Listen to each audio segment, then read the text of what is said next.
Seat जीतने की क्षमता इसमें नहीं है। ये तनाव जरूर लाएंगे, ये कुछ ना कुछ खुराफात करेंगे, किसानों के लिए कांटे बिछा रहे हैं। तोड़ फोड़ करते पूरे भारत में भी 10 नहीं आएंगी, 10 से 15 बीजेपी को आएंगी। आप सारी सीटें बता रहे थे, 40 नहीं जीतेगी बीजेपी। देखिए बीजेपी के 3 हथियार हैं, उसी पे चलती है। भीख का कटोरा लेके समाजवादी पार्टी, जिनकी साइकिल है टूटी, उनसे कह रहे हैं कुछ सीटें दे दो, अल्लाह के नाम पे दे दो। और पूरे उत्तर प्रदेश में 80 में 80 सीटें भाजपा की आएंगी और बिहार में 40 में 40। खेला होबे तेजस्वी कर रहे थे, उन्हीं के साथ खेला हो गया। अब घमंडिया की बात करें, हर कोई जानता है जीत की गारंटी कौन है, नरेंद्र मोदी। आज उनके घुटने तक ये लोग नहीं आ पा रहे हैं, हराएंगे क्या? इस बार कोई बड़ी बात नहीं है सौरभ जी, अगर 0 सीटें समाजवादी पार्टी की आए और कांग्रेस की, क्योंकि 80 में 80 सीटें हमारी आएंगी। साइकिल गई थी टूट, जनता गई थी रूठ, क्योंकि अखिलेश यादव बोले झूठ। विरासत में गद्दी तो मिल सकती है, बुद्धि नहीं। दोस्तों नमस्कार, स्वागत है आप सभी का। आप देख रहे हैं एसके डिबेट। ऐसा सुनने को मिला है कि इस बार सोनिया गांधी लोकसभा का चुनाव नहीं लड़ेंगी, और ऐसा भी सुनने में आया है कि सोनिया गांधी को राजस्थान से राज्यसभा का उम्मीदवार बनाया जा सकता है। और अगर सोनिया गांधी लोकसभा का चुनाव नहीं लड़ती हैं तो बीजेपी के लिए रायबरेली सीट को जीतना आसान हो सकता है। दूसरी तरफ नीतीश कुमार ने बिहार विधानसभा में बहुमत साबित कर दिया है, और तेजस्वी यादव का सपना खेला होने वाला वो धरा का धरा रह गया है। एक बहुत बड़ी खबर महाराष्ट्र से भी आई।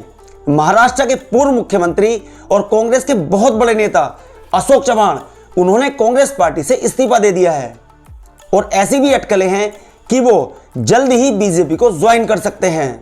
दोस्तों, इंडी गठबंधन में आजकल कुछ भी ठीक नहीं है, क्योंकि एक एक करके कई दल इंडी गठबंधन से अलग हो चुके हैं। चाहे वो बिहार से नीतीश कुमार हो, बंगाल से ममता बनर्जी हो, या आम आदमी पार्टी का दिल्ली और पंजाब में सभी सीटों पर अकेले चुनाव लड़ने का ऐलान हो। और अब जयंत चौधरी भी अलग होकर एनडीए का हिस्सा बन चुके हैं। तो क्या यह कहा जा सकता है कि मोदी जी का 400 पार का टारगेट आसान होने वाला है?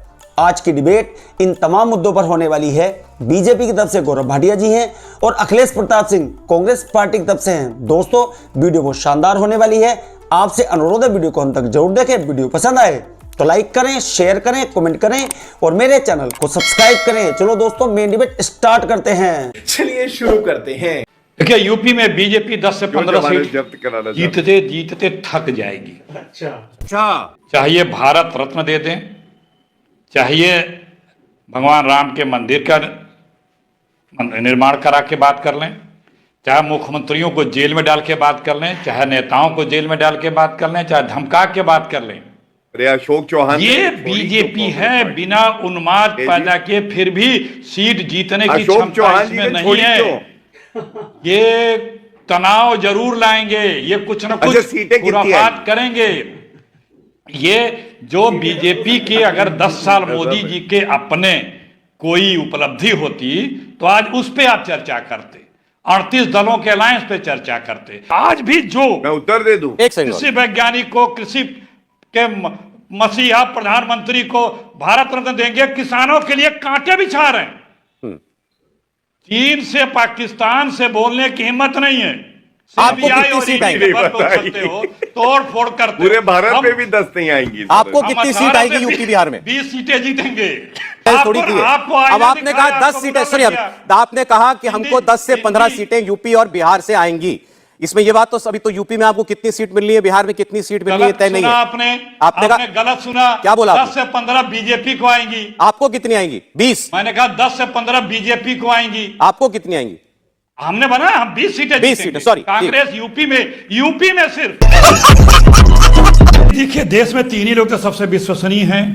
एक आदरणीय मोदी जी, एक जो है नीतीश कुमार जी, और तीसरे हमारे लोगों के प्रिय गोदी मीडिया जी।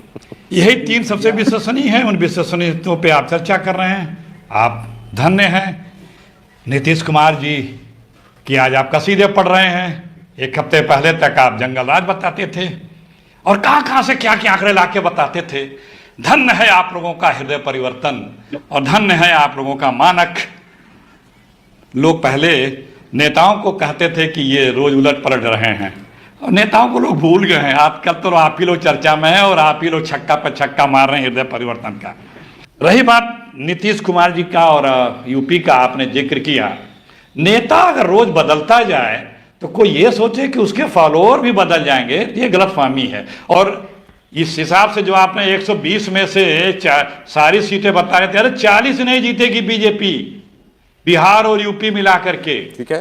किस, और ये बीजेपी को पता है, आपको भी पता है, क्योंकि जिस प्रकार से बीजेपी घबराई हुई है, हाथ पैर मार रही है, डरवा रही है, धमका रही है, लूट रही है, खसोट रही है, जो करना है सब कर रही है। देखिए बीजेपी के 3 हथियार हैं, उसी पे चलती है, भड़का के, भरमा के और भय दिखा के। ये 3 हथकंडे हैं, वो तीनों हथकंडे दिखा रहे हैं। अगर मोदी जी की सरकार के बल पे उनको जनादेश मिलने की संभावना होती तो आज इस तरह से चारों तरफ उछल कूद करके, डरवा धमका करके सारे जो हरकतें कर रहे हैं वो नहीं करते। कैसे कैसे लोग रहते हैं यार यहाँ पर। सौरभ जी देखिए, सर्वप्रथम अब जब हाथ का पंजा टूटता जा रहा है, एक एक करके उंगलियां टूट रही हैं, तो ये जग जाहिर हो गया है कि सोनिया गांधी भी काफी घबरा गई हैं। आप सोचिए, उत्तर प्रदेश में जो कभी इनका गढ़ माना जाता था, भीख का कटोरा लेके समाजवादी पार्टी जिनकी साइकिल है टूटी, उनसे कह रहे हैं कुछ सीटें दे दो, अल्लाह के नाम पे दे दो। और वो कितनी सीटें देंगे वो एक तरफा ऐलान करते हैं। सौरभ जी, इतनी इज्जत है। और जब एक सीट आई थी पिछले लोकसभा चुनाव में, उस सीट पे सोनिया गांधी जी सांसद बनी थी। आपको मालूम है, सोनिया गांधी जी ने भी आज डर के कह दिया कि नहीं, ये खबर आपका चैनल चला रहा है। ये क्या दर्शाता है? ये दर्शाता है कि रायबरेली में भी और पूरे उत्तर प्रदेश में 80 में 80 सीटें भाजपा की आएंगी और बिहार में 40 में 40, मतलब 120 सीटें तो यहां से आएंगी। और ये मैं आपके चैनल पे कह के बड़ी जिम्मेदारी से जा रहा हूं। लेकिन जो कमजोर होता है ना, वो अपनी बात नहीं करता है। आज अखिलेश प्रताप जी ने यह नहीं बताया पूरे देश को कि बिहार में और उत्तर प्रदेश में कांग्रेस पार्टी की कितनी सीटें आएंगी। अरे इनको तो यह भी नहीं पता कि डबल डिजिट की सीटें लड़ेंगे या नहीं लड़ेंगे। बता दो। वो भी सपा पे निर्भर करता है, आरजेडी पे भी निर्भर करता है। दूसरी बड़ी खबर जो आई, आपने देखा नीतीश कुमार जी ने अपना बहुमत सिद्ध किया। 3 विधायक आरजेडी के भी आज आरजेडी के साथ नहीं थे। खेला होबे तेजस्वी कर रहे थे, उन्हीं के साथ खेला हो गया। तीसरी बड़ी खबर आई अशोक चौहान जी की महाराष्ट्र से जी। अब बताइए, उन्होंने इस्तीफा दे दिया। आप सौरभ जी इनसे ये पूछिएगा ऐसा क्यों है। जब से भारत तोड़ो अन्याय यात्रा की शुरुआत हुई है, देखिए पार्टियों की बात करें तो नीतीश कुमार जी एनडीए में साथ आ गए। जयंत चौधरी जी की भी खबर आ रही है, वो भी आ गए। अगर कांग्रेस के नेताओं की बात करें, जब से भारत तोड़ो न्याय यात्रा की राहुल गांधी ने शुरुआत करी, मिलिंद देओरा छोड़ के गए, अशोक चौहान छोड़ के गए, कमलनाथ की खबर आ रही है, आप बता रहे हैं। अब घमंडिया की बात करें, ममता बनर्जी ने कहा है हम अकेले चुनाव लड़ेंगे पश्चिम बंगाल में। इसी तरह से भगवंत मान ने कहा है कि हम पंजाब और चंडीगढ़ में अकेले लड़ेंगे। दिल्ली में अरविंद केजरीवाल ने कल कहा हम अकेले लड़ने के लिए तैयार हैं। ये क्या दर्शाता है? एक तरफ नरेंद्र मोदी जी जिनके साथ पूरे देश की जनता खड़ी है, हम लोग कह रहे 370 से ज्यादा सीटें हमारी अकेले आएंगी जी। दूसरी तरफ घमंडिया जो दिन पर दिन टूटती जा रही है, देखिए कोई गारंटी नहीं है। सौरभ जी, हर कोई जानता है जीत की गारंटी कौन है? नरेंद्र मोदी। आज उनके घुटने तक ये लोग नहीं आ पा रहे हैं, हराएंगे क्या? और क्या ये सच बात नहीं है? आज एक और शुभ समाचार आया, मैं बात पूरी कर लूं। ये लोग तंज कर रहे थे जब 8 भारतीय कतर में फंसे हुए थे, बिल्कुल। और आज वो 8 भारतीय लौट आए हैं। इसका मतलब नरेंद्र मोदी जी की गारंटी है हर भारतीय को सुरक्षित रखना, चाहे वो कोविड महामारी में हो, यूक्रेन युद्ध हो, इजराइल का युद्ध हो, और चाहे वो हमारे जो लोग थे टनल बना रहे थे उत्तराखंड में और फंस गए थे, तो भी नरेंद्र मोदी जी का जलवा था। ये दिखाता है किस तरह से एक परिवार की तरह पिता तुल्य होने के नाते सबका ध्यान रखते हैं। क्या बात है सर, क्या बात है सर। और इस बार कोई बड़ी बात नहीं है सौरभ जी, अगर 0 सीटें समाजवादी पार्टी की आए और कांग्रेस की, क्योंकि 80 में 80 सीटें हमारी आएंगी।